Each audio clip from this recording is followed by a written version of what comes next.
Hello guys, welcome to my channel. और आज मैं आपके लिए लाया हूँ टू लव रू का एपिसोड 1। और आपको अगर एपिसोड अच्छा लगता है तो इस वीडियो को लाइक कर देना, चैनल को सब्सक्राइब कर देना और वीडियो स्टार्ट करते हैं। तो एपिसोड की स्टार्टिंग में हम दिखाया जाता है एक स्पेस का सीन, जहाँ पे कुछ लोग एक स्पेसशिप का पीछा कर रहे होते हैं और वो उस पर लगातार फायरिंग किए जा रहे होते हैं। उन्हीं में से एक आदमी कहता है कि उन्होंने अपनी स्पीड बढ़ा ली है, तो वो लोग भी उसके ऊपर रॉकेट फायर करते हैं, जिसके कारण उसके स्पेसशिप को थोड़ा सा डैमेज होता है और वो थोड़ा सा ख़राब भी हो जाता है। वो लोग उसके काफ़ी ज़्यादा पास आ जाते कहते हैं कि वो नहीं भाग पाएगा, लेकिन वो भी अपनी स्पीड बढ़ा के चली जाती है कहीं स्पेस के अंदर। तभी हम एक घर का सीन, मतलब स्कूल का सीन दिखाया जाता है, जहाँ पे कुछ लड़कियाँ बात करती हुई जा रही होती है और एक लड़का बड़े मज़े से घूरे जा रहा होता है। और वो कहता है कि आज मैं उसे अपने दिल की बात बता के रहूँगा। लेकिन तभी उसका दोस्त उसके पीछे से आता है और उसे कंधे पे हाथ रखते हुए उसे डराता है, जिसके कारण वो कहता है कि तुम ऐसा रिएक्ट क्यों करती? तो कहते तुमने मुझे डराया ही क्यों?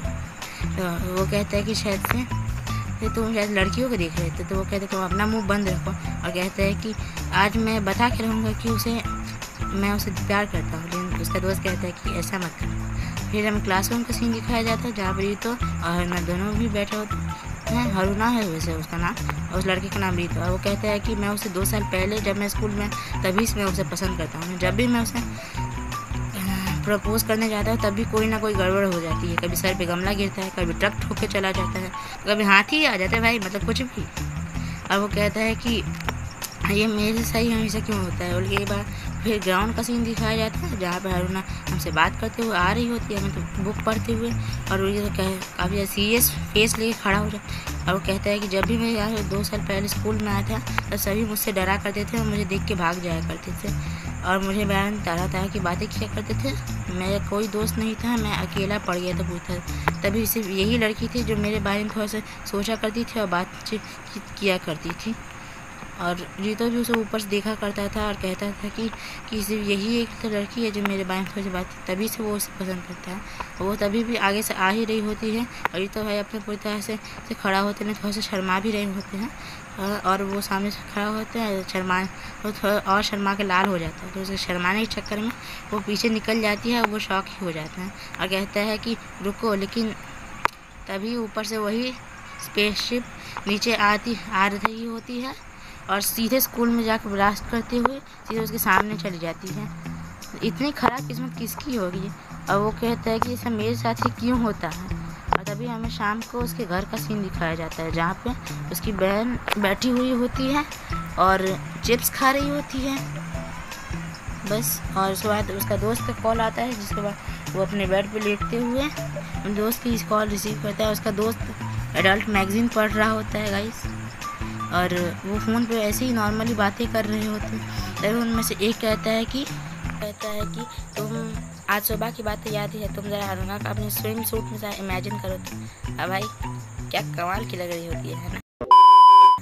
अगर आपको क्या लगता है कमेंट में बता देना। और वो तो उसे सुन के पूरी तरह से लाल ही हो जाता है, और उसका दोस्त काफ़ी बुरी तरह से हंसने लगता है। वो तो पूरा बुलेट ट्रेन से भी ज़्यादा धुआं निकलने लगता है। देन वो नहाने जाता है और सोचता है कि यार हम अपनी बचपन की थोड़ी सी बातें वगैरह सोचता है। तभी उसे अपने दोस्त की बात भी दोबारा से याद आती है, और वो वापस से उसी अपने दोस्त की बात को याद करते हुए अपने हरुणा को वापस से सोचने लगता है, जिसके कारण वो दोबारा लाल हो जाता है और बाथटब में थोड़ी सी उठपटांग से हरकतें करने लगता है गाइस।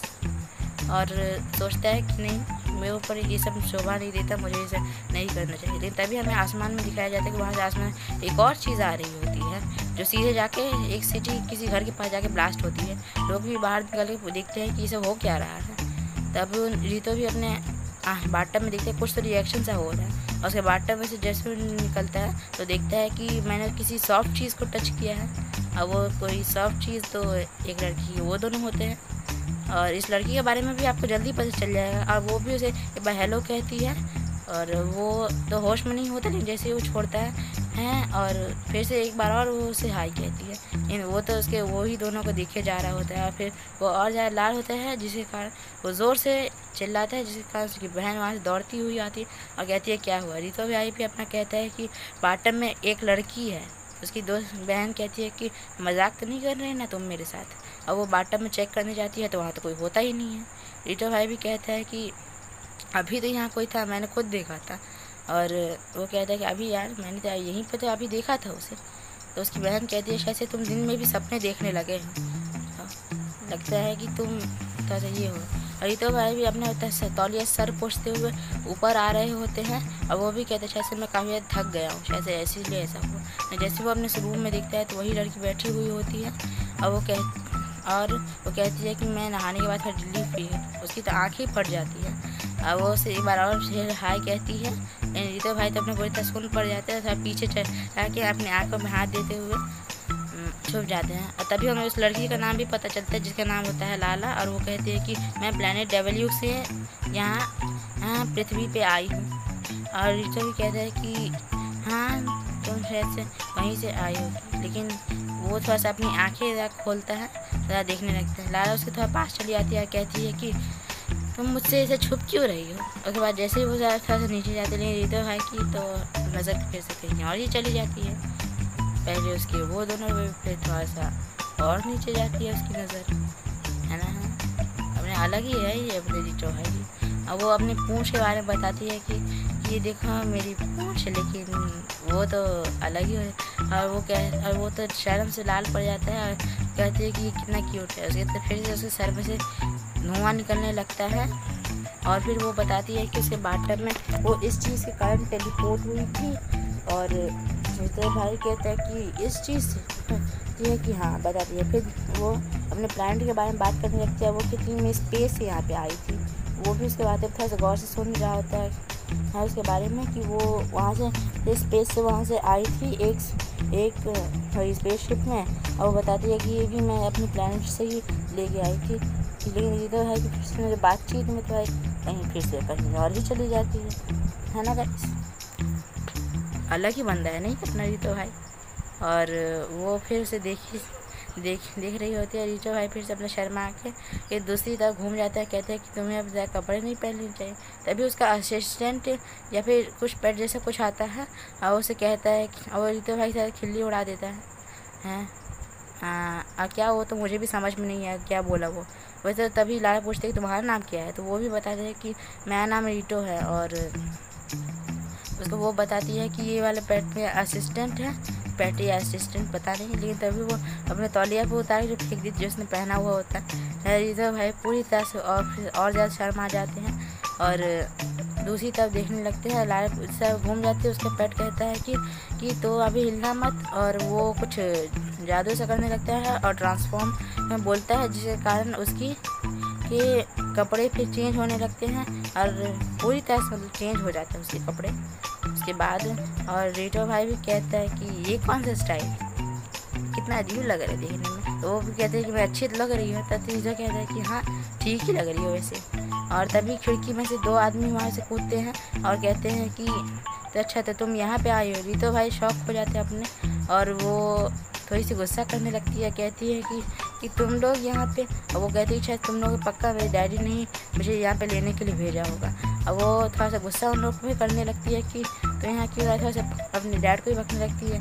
रितो है तो अपने दीवार में ही चिपक जाता है, कहते हैं कि ये क्या हो रहा है। तभी उनमें से एक और आदमी वहाँ पे आता है और कहता है कि तुम्हें हमारे साथ चलना होगा। वो उसका हाथ पकड़ लेता है लेकिन वो मना करने लगती है, लगाता है कि मैं तुम्हें साथ नहीं जाने वाली। रितो कहने लगता है कि ये चल क्या रहा है मेरे घर में। ये एक तो ये अजीब सी लड़की पहले यहाँ पे आ गई, ये ऊपर से ये दोनों आदमी वो उसको लगातार से पकड़ रहे, वो उसके हाथ में काटती है। और उसकी बहन भी कहती है कि ऊपर में इतना शोर काहे हो रहा है। और रितो भाई भी थोड़ा सा फिर सीरियस हो जाते हैं। और उसके बगल में सामने एक बॉल रखी होती है जिसका उस पर वो ज़ोर से एक किक मारते हैं और उस आदमी को लगता है लाला वहीं बगल में आ जाती है। रितो भाई फिर उसका हाथ पकड़ के खिड़की से लेकर बाहर जाने की बात करते हैं और वो दोनों फिर उसके पीछे आने लगते हैं। वो दोनों छत पर से आराम से मतलब भागे जा रहे होते हैं। और अपनी लाला कहती है कि तुम कहाँ जा रहे हो। तो वो कहता है कि मुझे नहीं पता, नहीं कोई सेफ़ प्लेस पे ही जा रहे हैं। तभी वहाँ से नीचे से एक डॉगी भौंकने लगता है और वो और किसी का नहीं बल्कि मतलब वो उसकी बात कर उन पे ही भौंक रहे होते हैं। तो वो और किसी में हारूना का ही डॉगी होता है और हारूना पूछती कि तुम क्यों भौंक रहे हो। जब वो भी ऊपर देखती है तो वो देखती है कि ये तो रीतो भाग रहा है, तो ये लेकिन किसके साथ भागे जा रहा है। तो उससे यही सोच रही होती है, उसका डॉग टॉयलेट वैसे कर रहा होता है और वो लोग दौड़ते दौड़ते एक जगह पे चले आते हैं जहाँ पे वो उसके पीछे थे वो भी कुछ कम नहीं होते, ट्रक ही सीधे फेंक के मारते हैं उनके सामने। वो लोग लकी थे जो थोड़े से बच गए और वो थोड़ा सा चौंक जाता है रीटो कि ये ट्रक ऊपर से कहाँ से गिर गया। और तब उनके पीछे वो दोनों आदमी आ जाते हैं। रीटो कहता है कि वहीं रुको, आगे मत बढ़ना, लेकिन वो लोग तो आगे बढ़ ही रहे होते हैं, कौन से उनकी बात ही सुनेंगे। और वो कहते हैं कि आगे मत बढ़ना, ये मैं आखिरी बार कह रहा हूँ। तभी ऊपर से कुछ रोशनी सी आती है और उसे देख के भाई रीटो भाई की तो पूरी आँखें ही निकल आती हैं। जब वो ऊपर देखता है तो वहाँ पे एक क्या बोलते हैं इसे, नाम नहीं पता, लेकिन उसमें से फिर एक सोल्जर टाइप कुछ आदमी सा निकलता है। और रीटो भाई भी से एक बार और शौक होते हैं उसके बारे में उसे देखकर। और वो कहता है कि तुम सब हट जाओ, अब मैं ही इसे देख लूँगा ये कौन है। तो रीटो भाई कहते हैं कि अब ये कौन आ गया, वो अपने मन में कहता है वैसे। और वो कहते हैं कि चलो अब मैं देखता हूँ। वो कहता है कि मैं लास्ट वार्निंग दे रहा हूँ, वहाँ से हट जाओ। रीतो भाई डर जाते हैं, लेकिन लाला नहीं डरती, वो एकदम सॉलिड खड़ी होती है। और फिर वो कहता है कि तुम हो कौन यहाँ पे। और वो कहते हैं कि तो लाला तुम्हें हमारे साथ चलना ही होगा। तो वो थोड़ा सा डर जाता है, कहता है कि ये यहाँ चलने की बात कर रहे हैं। और वो कहती है कि नहीं, मैं तुम्हारे साथ नहीं जाऊँगी। और तभी वो भी से जोश में आ जाती है, अपने पॉकेट से कुछ अपना फ़ोन से टाइप कुछ निकालती है, उसके अंदर कोई तो चीट कोड टाइप करती है जिसके कारण उसके फ़ोन से कोई रोशनी सा निकलने लगता है और वो ऊपर की तरफ चला जाता है। और उसके अंदर से कुछ एलियन टाइप निकलता है, और एलियन नहीं ऑक्टोपस टाइप कुछ तो निकलता है। और वो उसकी तरफ देख के और अपना मशीन से कुछ एक्टिवेट करता है, जिसके कारण वो ऐसा वैक्यूम क्लीनर की तरह अपने अंदर सब कुछ खींचने लगता है। और वो इतनी स्पीड में खींचता है कि वो दोनों आदमी भी उसी के अंदर चले जाते हैं और सोल्जर भाई भी अपने उसी के अंदर चले जाते हैं और फंस जाते हैं उसके अंदर। और वो थोड़ा सा और भी ज़्यादा फिर उस पर स्ट्रॉन्ग हो जाता है और बगल बगल के झूले भी खींचने लगता है। रीटो भाई भी कहते हैं कि ये तो बिल्कुल वैक्यूम क्लीनर जैसा है। तभी वो उसे भी अपनी और खींचने लगता है, जिसके बाद वो भी आसमान में उड़े जा रहा होता है। और वो काफ़ी ज़्यादा डर जाता है कि मैं भी उड़ रहा हूँ। लाला तो उसकी मदद करती नहीं, वो भी अपने ख्यालों में ही खोई हुई होती है। और रीतो भाई भी उसके सेम सिचुएशन में आधा अंदर आधा बाहर। और तभी वो रोबोट आराम से ब्लास्ट करता है एकदम सिटी में, कि बड़ा सा धमाका। और तभी हमें सुबह का सीन दिखाया जाता है जहाँ पर रीटो भाई आराम से अपना स्कूल जा रहे होते हैं।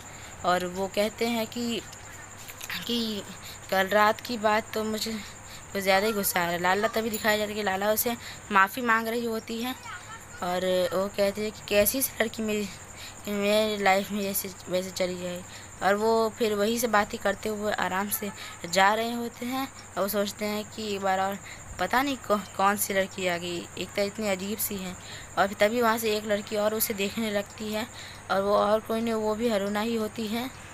और वो भी उसके पास फिर आके चली जाती है। रीतो भाई डरते हुए उसे गुड मॉर्निंग कहते हैं, लेकिन वो काफ़ी ज़्यादा घबरा रहा होता है, क्योंकि वो सोचता है कि अब क्या होगा। और वो उसके देख रही होता है और सोचती है कि मैंने कल रात को तुम्हें शायद से देखा था। वो यही सोचने याद करती है कि वो उसे छत पे उन दोनों को दौड़ते हुए देखा था। और वो उसकी तरफ दीवार और देखती है उसकी तरफ। और रीतो भाई तब झुक के उससे माफ़ी मांगते हैं और कहते हैं कि सॉरी, मुझे माफ़ कर दो। लेकिन असल में वहाँ पर हारूना नहीं, वहाँ पर लाला खड़ी होती है। और फिर वो उससे काफ़ी ज़्यादा खुश हो जाती है कि उसने उसे माफ़ी मांगी। उसे भी नहीं पता किस लिए। हारूना तो अपने बगल में होती है और उसे देख के भी चौंक जाती है। और रीतो भाई ज़ोर से चिल्लाते हैं और कहते हैं नहीं। तो गाइस आज का हमारा ये एपिसोड यहीं पर ख़त्म होता है। अगर आपको ये एपिसोड पसंद आया होगा तो इस वीडियो को अभी लाइक कर देना, चैनल को सब्सक्राइब कर देना। वैसे मैं बता दूं कि ये एपिसोड का मैं पूरा ही सीरीज़ ही मैं एक्सप्लेन करने वाला हूँ, तो सब्सक्राइब कर लेना चैनल को और बेल आइकन को दबा देना। बाकी मिलते हैं आपसे ऐसी नहीं ही एनिमे एक्सप्लेनेशन की वीडियो के साथ। तब तक के लिए बाय बाय।